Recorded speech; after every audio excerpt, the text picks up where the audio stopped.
About a year ago, I started a Superflat world, and it's been pretty fun. We built a dragon, a massive lake, forests, all above the ground. It looks pretty weird, I know, but there's one thing that I've been putting off since day one, and that is building a house. Technically, I've been living in this renovated villager house that we took from this guy, and I think he's had enough of me. Meaning, I need to build something much better, and I'm pretty bad at getting things done. So I'm giving myself just 3 days to build the entire thing. This includes designing the build, getting whatever resources we might need, then building the whole thing in 72 hours. Starting now. I've got a few options on where to live. I was thinking maybe on top of the floating island we built about 10 months ago, or maybe the plains biome, or maybe the castle. I built this thing a while ago, but never really finished it all off. I mean, the exterior, for the most part, is okay, but the interior, on the other hand, really isn't great. Look, I haven't even bothered to remove the literal side of the cliff that's just been left there. There's a lot of work that needs to get done, but I feel like we can make this look really cool. But before we even start building, I need to go into creative mode. This isn't the survival world, by the way. Probably should have said that. This is just a creative copy.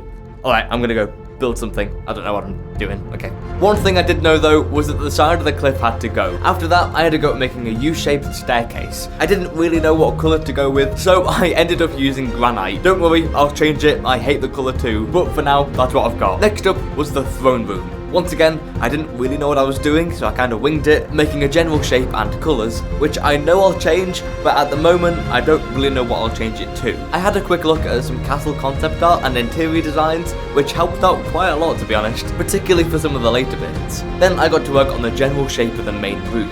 Some wooden struts and pillars, laying out where I want the staircases to go and lead up to the upper floor. I made a dining area, a mini corridor bit, making the roof look a bit better, and adding in some decorations in the storage and library. The next thing I did was a bit different. I was really happy with the designing bit so far. I mean, some of these rooms look pretty good, apart from the throne room. Now, I need this to look good. This is going to be the main centerpiece of the entire house, and it definitely can't look like this. And I'll be honest, I got pretty stuck here. I really didn't know where to go with this room, until I found a castle by a builder called Cara Rose, and I really liked their design. But there was a few things I wanted to change, like making the room a bit larger, changing the red carpet a bit, then loaded it up into a creative copy of the Superflat world, where I replaced the wall colour to a more fitting stone texture, and I ended up lowering the circular window on the far side of the wall just a bit. And after adding in some finer details, I fully finished off the design.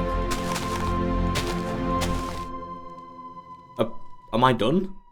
I think I'm done. Now, obviously, I'm not going to be able to remember exactly where to place every single block for the entire build. So, I'm going to be using a mod called Lmao. And, oh, wait, what? You don't know what Lmao is?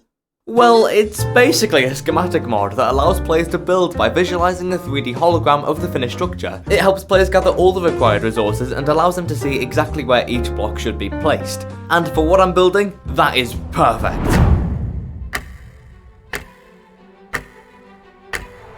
Once that was all set up, I got started with the top floor. I figured that would probably be the easiest bit to do, so that's what I did first. And it was really fun doing this. I'm not that used to building interiors, so it was quite refreshing trying something new. It was around this time where I finished off the dining room and I could look through the window into the throne room, and I realised I had so much more left to do. Like, I felt like I was making some decent progress through this room, but with only 36 hours left, I really wasn't too sure if I was going to get it all done in time. But I knew procrastinating wouldn't help too much, so I put on a podcast, zoned out, and started work on the stairs. I had a bunch of materials saved up from past projects, and because these interiors are made mainly from wood and stone, I'm not going to need to grind too much for materials. One slight downside to this is that I have a bunch of random chest monsters kind of scattered all over the place. I should really fix that. I'll do that later. Also, if you're curious, I was listening to a podcast by a guy called Dry Creek Wrangler School. I don't know anything about horses, but just hearing this guy talk about life is pretty great. We got everything settled, went out to eat, and it wasn't anything like the Chinese food back here. There was some kind of steamed dumplings that they had made, and I ate till I thought I was going to be sick. I then got to work on the red carpet, which would go through the entire interior, which was pretty straightforward for the most part and wasn't too difficult. But then I'm walking down the city one day, and then all of a sudden this smell hit me in the face. It was the most abhorrent odor I've ever experienced in my life. And the Chinese called it stinky tofu. Next up was a little storage corridor that led in between the two floors, which took quite a bit longer than I first thought.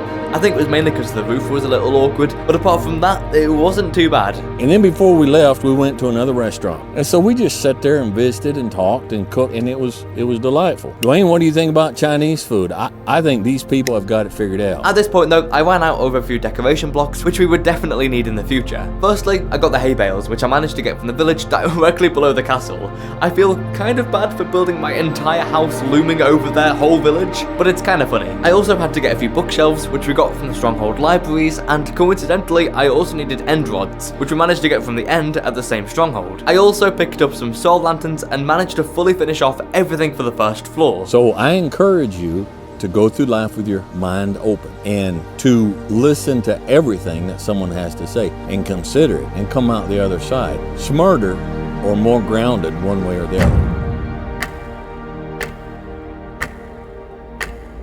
2 days in and we only have 1 day left. And I was getting kind of worried. I was starting to regret how long we spent right at the start designing the build, and the last thing we have to build is by far the most complicated and intricate rooms we've got yet, the throne room. I started off with the easy stuff, getting all the floors and all wood related bits done first, mainly because that's what I had most of. But then I got to work on the roof, adding in the lights as well, and I remember I really enjoyed doing this bit. I don't know why, this bit in particular, but it was really fun. Maybe because it was the first time building with jungle planks, so that was a nice change. Moving on, I started up building the walls, and at this point here, I was really starting to run out of materials, mainly light grey wool, white wool and white concrete. I used up as much as I possibly could until I ran out, of course. Now, I had a choice. I could either grind for a few more hours and grab those remaining blocks, hoping I would have just enough time to finish off the whole thing, or I could wing it, mismatching the blocks while still holding somewhat of a gradient, and you can probably guess which one I did. Okay, look, I know it looks a little bit tacky right now,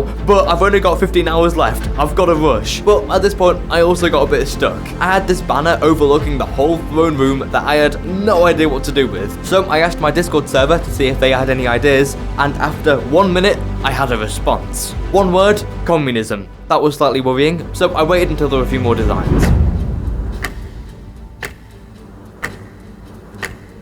There are only 4 hours left, and I still have tons left to do. I started off with the bits I've been putting off, putting in all the glass, finishing off the walls, getting the enchantment table done, and getting a bunch of flower pots. Starting to add the finishing touches like paintings, leaves, flowers, grass, and oh my god, adding leaves make it look so much better. But there's something missing. With only just 2 hours left, I made a mountain to sit on top of the castle. I also saw a wandering trader. I'm not really too sure how he got up there. But anyway, the reason why I'm making a mountain is because you can quite easily see the inside of the castle sticking out with the mountain range, which looked kinda goofy. So I changed that. At this point though, I thought I had finished. And with only 1 hour left, I noticed I still had the banner. Oh my god, how have I forgot that? So I scrolled through the Discord, ignoring the references to communism, that's still pretty worrying, until I saw a cool banner designed by a guy called C-Dub. He recently got 100 subs recently. I really like his videos, so I'll put a link in the description for the channel. Very epic. Although I didn't really know what these red blocks were, so I kinda winged it going with mangrove logs. Until it was all done. I seriously cannot believe we finished it in time. It was literally to the very last minute, but we got it done and it looks pretty cool. Recently, I made a video that goes through every single thing we've done in this world, and if you haven't already seen it, I would, watch it, I guess. So, I'll see you next time. Goodbye.